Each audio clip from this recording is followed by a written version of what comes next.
আসসালামু আলাইকুম। আজকের টিউটোরিয়ালে আপনাদের সবাইকে স্বাগত। আমি আতিকুর রহমান আছি আপনাদের সাথে। আজকে কথা বলবো ইএফটিএফ ফর্ম সম্পর্কে। আমাদের সহকারী শিক্ষক জনাব জহুরুল ইসলাম স্যার ইএফটিএফ ফর্ম পূরণ করতে যেয়ে ২য় পৃষ্ঠায় একটু সমস্যা ফেস করছে। তো ২য় পৃষ্ঠার যে সমস্যাটা আছে এটা সবারই কম বেশি আছে আসলে। সেটা নিয়েই কথা বলবো। তো আমি একটু চলে যাই ২য় পৃষ্ঠায়। এটা হলো আমার 2nd পেজ। দেখেন 2nd পেজের একটু জুম করে নিলাম। বর্তমান পদ এটা কি হবে? এটা হলো আমরা অ্যাসিস্ট্যান্ট টিচার অথবা সহকারী শিক্ষক। আপনি এটা বাংলায়ও লিখতে পারেন, ইংলিশেও লিখতে পারেন। এটা নিয়ে কোনো ধরা-বাঁধা নিয়ম নেই। আমি অধিদপ্তরে ট্রেনিংটা করেছি। সেখানে এটা স্পষ্ট করে বারবার বলছেন যে বাংলায় হোক অথবা ইংলিশ হোক whatever it is কোনো প্রবলেম নাই। বর্তমান পদে যোগদানের তারিখ। বর্তমান পদের যোগদানের তারিখটা হলো মানে আপনি স্কুলে যে কর্মরত আছেন সেই স্কুলে যোগদানের তারিখটা হবে এইখানে। সেটা হলো ১২ মার্চ ২০২০ খ্রিস্টাব্দ। সেটা লিখবেন। বর্তমান গ্রেড। বর্তমান গ্রেড নিয়ে কথা বলতে গেলে এখানে একটু কনফিউশন আছে সেটা হলো অনেকে বলতেছে যে ১৩তম গ্রেড হবে নাকি ১৫তম গ্রেড হবে। এটা অবশ্যই ১৫তম গ্রেড হবে। তো ১৩তম গ্রেড এখনো বাস্তবায়ন হয়নি। যখন বাস্তবায়ন হবে ১৩তম গ্রেড তখন সফটওয়্যারে অটোমেটিক ১৩তম গ্রেডটাকে ইনক্রিমেন্ট মানে ইনক্রিজ করে নেবে। বর্তমান স্কেলটা কত হবে? ১৫তম গ্রেডে যে আপনি বেতন পাচ্ছেন ৯,৭০০ থেকে শুরু করে ২৩,৪৯০ টাকা। তাহলে এখানে এই ঘরটাতে লিখতে হবে ৯,৭০০ থেকে শুরু করে ২৩,৪৯০ টাকা। এটা হবে আপনার সর্বশেষ বেসিক। বর্তমান শ্রেণী।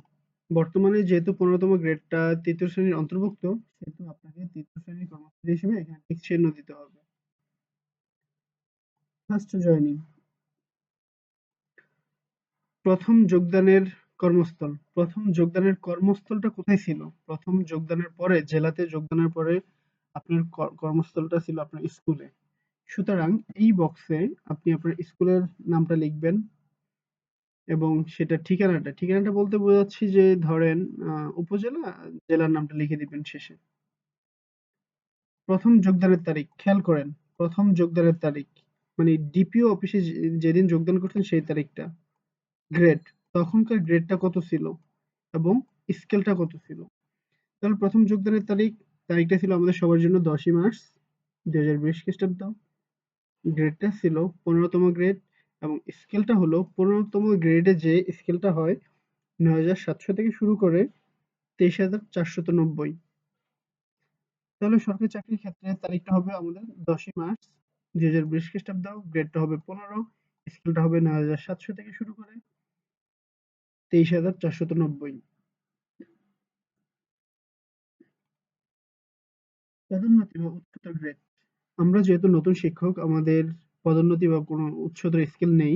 সুতরাং আমরা এই ঘরটা ফুলফিল করব না। এটা সম্পূর্ণ খালি থাকবে। সরকারি আবাসন। আমার জানা মতে আমাদের কোনো শিক্ষক গভর্নমেন্ট কোয়ার্টারে থাকে বলে মনে হয় না। যদি থেকে থাকেন তার জন্য এই কলমটা প্রযোজ্য হবে। যেহেতু নেই সুতরাং এই ঘরটি খালি থাকবে। ৪ নম্বরে দেখেন ২ টা জিনিস। একটা হলো বেতন বাতাদি, একটা হলো যে কর্তন সংক্রান্ত। বেতনের কিছু বর্তমান, মূল বেতন ও ভাতাদি সম্পর্কে লিখতে হবে। আপনি মূল বেতন কত পান? মূল বেতনটা হলো এখন আমরা পাচ্ছি ৯,৭০০ টাকা। তাহলে এই ঘরে লিখতে হবে ৯,৭০০ টাকা। দায়িত্ব ভাতা যদি থেকে থাকে তাহলে লিখবেন, যদি না থেকে থাকে তাহলে দরকার নেই, খালি থাকবে। যাতায়াত ভাড়া মানি যাতায়াত ভাতাটা আমাদের আসলে নেই। সুতরাং এটা খালি থাকবে। শিক্ষা ভাতা যদি আপনাদের কারো যদি সন্তান থেকে থাকে তাহলে এই ভাতাটা আপনি পাবেন। তবে এই ক্ষেত্রে সন্তা সন্তানের বয়স হইতে হবে ৫ বছর থেকে শুরু করে ২৩ বছরের ভিতরে। এটা বারবার বলা হয়েছে। যদি আপনার একটা মাত্র সন্তান থাকে তাহলে পাবেন ৫০০ টাকা। যদি ২ জন সন্তান থাকে তাহলে পাবেন ১,০০০ টাকা।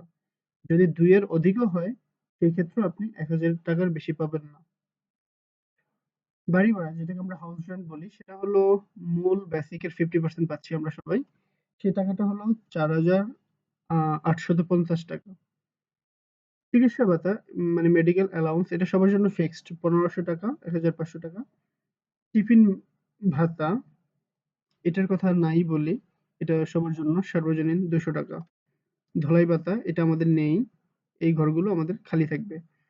যদি অন্য কোনো ভাতা পেয়ে থাকেন তাহলে এখানে আপনি লিখবেন যে কি বাবদ ভাতাটা পাচ্ছেন সেই ইয়েটা লিখতে হবে পরে। এইজন্য ২ টা ঘর খালি রেখে দিছে। কর্তনসমূহ আপনি যেহেতু সরকারি কোয়ার্টারে থাকেন না, সুতরাং এই সকল বিল পে করার আপনার কোনো ওয়ে নেই। এখন প্রশ্ন হলো আপনি তো কর্মচারী কল্যাণ তহবিলে আসলে ওই যে বেসিকের 1% জমা দেন। মানে আপনার ৳৯,৭০০ যদি বেতন হয়, ৳৯৭ কিন্তু আপনার কিন্তু কাটবে। দেখেন এখানে যেহেতু ঘর নেই সেটার, সেহেতু আপনাকে এটা ফুলফিল করতে হবে না। এটা বারবার আমি কোয়েশ্চেন করছি। আমাকে বারবার একই কথা বলছে যে এটা লিখতে হবে না। তো এই ছিল আসলে আজকে আমাদের ২য় পেজের মানে তথ্য সংক্রান্ত যে সমস্যাগুলো ছিল সেগুলো সমাধান দিয়ে দিলাম। আপনারা যদি অন্য কোনো প্রবলেম ফেস করে থাকেন আমাকে বলবেন। আমি চেষ্টা করব আপনাদেরকে আসলে ভিডিও আকারে আ বুঝিয়ে দেওয়ার জন্য যাতে আপনাদের প্রবলেম না হয়। আর এখানে একটু বলে দেই ১ম পেজটা একটু লক্ষ্য করবেন জাতীয় পরিচয়পত্রের নাম্বার। এই নাম্বারটা হবে আপনি যে নাম্বার দিয়ে ভেরিফিকেশন করছেন সেই নাম্বারটা দিবেন অবশ্যই। সেটা যে নাম্বারটাই হোক না কেন। আগের এনআইডি হলে আগের এনআইডি, যদি বর্তমানে স্মার্ট কার্ডের নাম্বার হয় সেটা দিবেন। আচ্ছা। আরেকটা জিনিস একটু বলে দেই, যেখানে ইংরেজি কথাটা বলে দিছে সেখানে অবশ্যই ইংরেজিতে লিখবেন এবং এটা ব্লক লেটারে লিখবেন। মোবাইল নাম্বার এটা নিয়ে একটু বলি, সেটা হলো যে আপনি মোবাইল নাম্বারটা ওই যে পে ফিক্সেশন এ দিয়েছেন ওইটাই দিতে হবে। মানে এরকম কোনো ধরা বাঁধা নিয়ম নেই। আপনি যেই নাম্বারে ইএফটিএফ এর আপডেটটা পেতে চান, ইএফটি এর আপডেটটা পেতে চান, এমন একটা মোবাইল নাম্বার দিবেন, অ্যাক্টিভ মোবাইল নাম্বার যেখানে আপনার তথ্যগুলো চলে আসবে। যদি ইমেইল থাকে সবচেয়ে ভালো হয় এটা দিয়ে দিবেন। কারণ আপনি কোনো কারণে মোবাইল তথ্য না পেলে যাতে আপনি ইমেইলে আপডেট পেয়ে থাকেন। আচ্ছা আর কোথাও ডিফিকাল্টি আছে কিনা? আচ্ছা ব্যাংকের ক্ষেত্রে একটু বলি। ব্যাংকের নামটা তো লিখতে পারবেন, হিসাব নাম্বার পারবেন, হিসাবের ধরন পারবেন। ব্যাংকের নাম বাংলা অথবা ইংলিশে লিখতে পারবেন। আ ব্যাংকের ব্রাঞ্চের নাম বাংলা অথবা ইংলিশে। ব্যাংক রাউটিং নাম্বার এটা নিয়ে একটু বলি। ব্যাংক রাউটিং নাম্বারটা হলো যে আপনার অ্যাকাউন্টটা অনলাইনে আছে কিনা। যে আপনার সংশ্লিষ্ট ব্রাঞ্চের অ্যাকাউন্ট গুলো যদি অনলাইনে থাকে তাহলে ওই ব্রাঞ্চে একটা করে ব্যাংক রাউটিং নাম্বার থাকবে। এটা নেটওয়ার্কিং এর সাথে রিলেটেড। যখনই আপনি আ রাউটিং নাম্বারটা দিবেন তখন বুঝে নিবে যে এই অ্যাকাউন্টটা আপনার অনলাইন বেসড।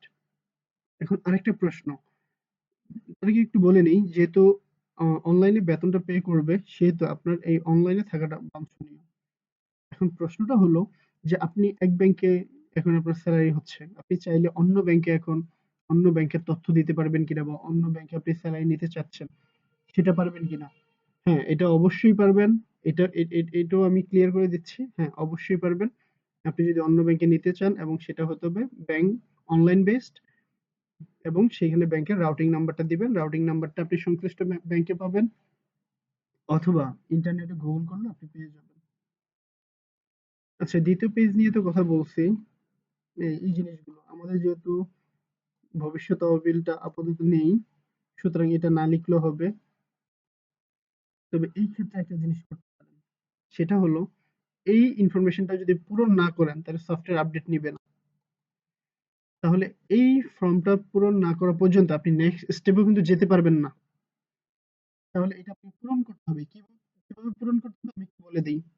এখন আপনি কি ইন্টারেস্ট সহকারে নিবেন নাকি ইন্টারেস্ট ফ্রি নিবেন সেটা আপনার ব্যক্তিগত বিষয়। সেটার উপর আপনি টিক চিহ্ন দিবেন। হিসাব নাম্বার যেহেতু আপনার নাই বা এখনো হয়নি বা যেহেতু আমাদের ২ বছর পূর্ণ হয়নি সেহেতু এখানে কি করবেন?